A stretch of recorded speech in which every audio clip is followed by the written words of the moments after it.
안녕하십니까. 진세골 사랑의 집 이사장 주수일 장로입니다. 부부가 오래 같이 살다 보면 부부싸움은 피할 수가 없습니다.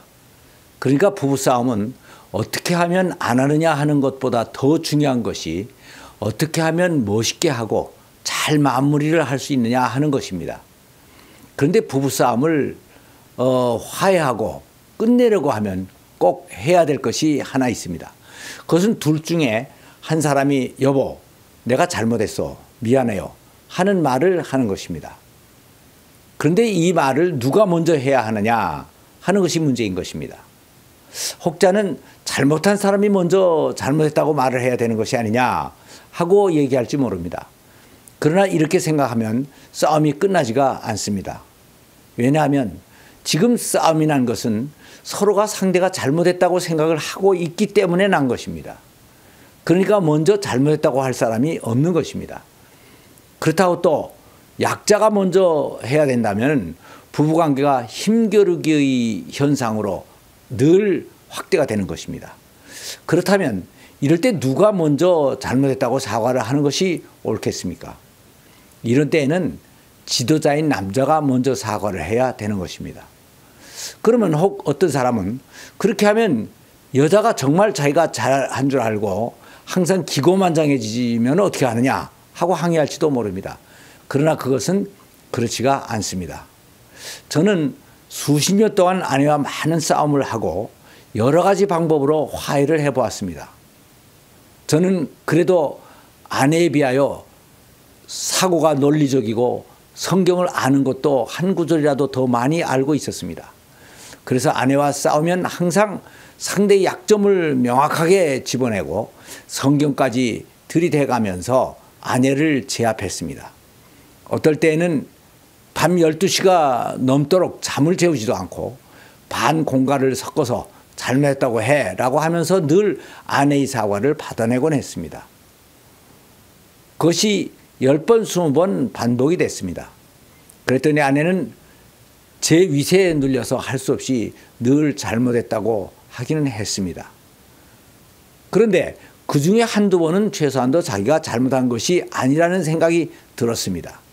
그런데 계속 잘못했다고 하다 보니까 속으로 은근히 억울한 생각이 들었던 모양입니다. 그래서 한 번은 그날도 제가 계속 몰아붙이니까 그래 내가 잘못했어 하고 얘기를 하더니 한마디 그 위에 덧붙였습니다. 남자가 꼭 점새 같아가지고 따지기는 더럽게 잘 따지네. 당신 같은 사람하고 같이 사는 내가 한심하지 하고 저에 대한 존경심을 다 잃어버리는 것이었습니다. 그래서 그 다음에는 제가 이것을 이렇게 하자라고 했더니 잘해봐요 이 점새 같은 양반아 하면서 내 의견을 따라오지를 않았습니다. 아내로부터 리더십과 존경심을 잃어버렸던 것입니다. 그래서 저는 그때 싸움에는 이겼는데 결국은 전쟁에는 진 결과가 됐다는 생각이 들었습니다. 그 후 가정을 이끌어 나가는 데 많은 애로가 있을 수밖에 없었습니다. 그래서 저는 방법을 바꿀 수밖에 없었습니다.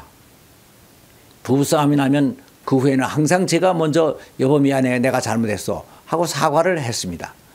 그랬더니 처음엔 아내가 좀 놀라서 말로만 그러는 게 아니야? 정말 잘못했다고 생각하는 거 맞아요? 하고 다그쳤습니다. 그래서 저는 에이 확 그냥 엎어버릴까 하고 생각해봤지만 그러지를 않고 꼭 참고 그래 정말 잘못했다고 생각을 하는 거요 하고 마무리를 지었습니다. 이것이 10번 20번 반복이 되었습니다. 그런데 그동안 아내는 그중에 최소한도 한두 번은 자기가 더 잘못했다는 생각이 들어서 자기가 먼저 잘못했다고 말을 하려고 했었다는 것이었습니다. 그런데 남편인 제가 계속 먼저 잘못했다고 말을 하니까 제가 잘못했다고 하는 것은 결국 진짜 잘못해서 잘못했다고 하는 것이 아니고 싸움을 끝내자는 의미에서 잘못했다고 그러는구나 하는 것을 깨닫게 됐습니다. 이것이 아내인 자기의 자존심을 생각해서 그렇게 해준 것이라는 것을 알고 나서는 그래 남자가 역시 스케일이 크구나 내가 이거 하나 믿고 살지 하면서 저에 대한 존경심을 가지게 됐습니다.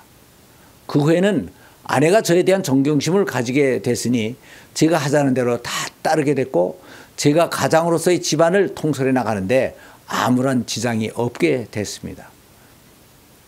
그래서 저는 싸움에는 졌지만 전쟁에는 이긴 결과가 된 것이었습니다. 부부간에 너무 똑똑해서 부부싸움을 항상 이기려고 하는 것 같이 바보스러운 것은 없습니다.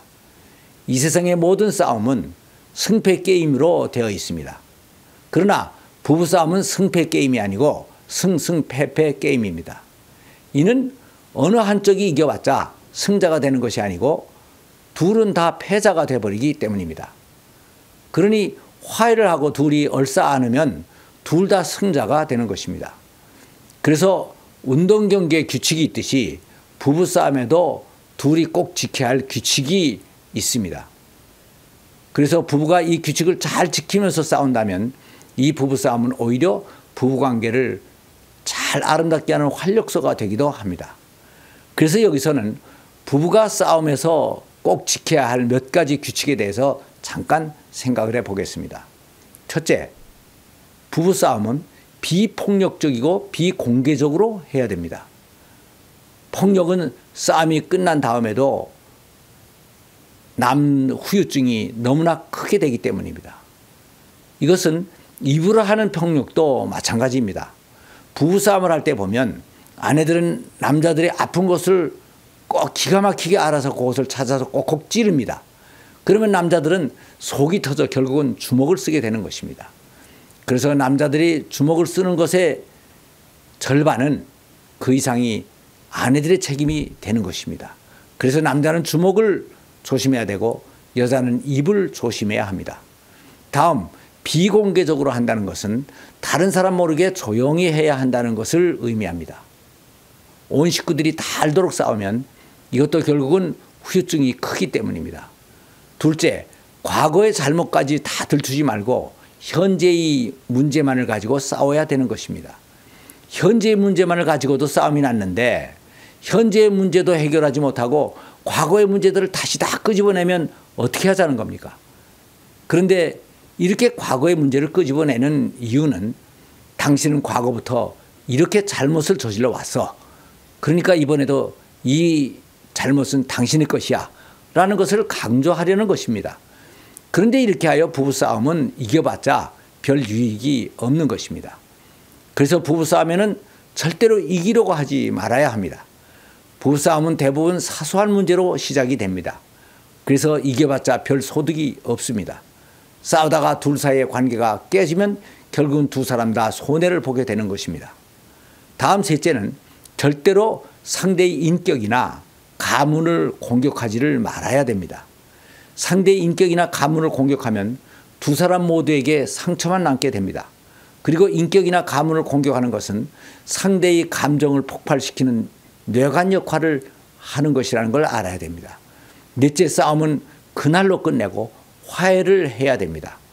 에베소서 4장 26절에는 분을 내어도 죄를 짓지 말며 해가 지도록 분을 품지 말라라고 하는 말씀이 있습니다.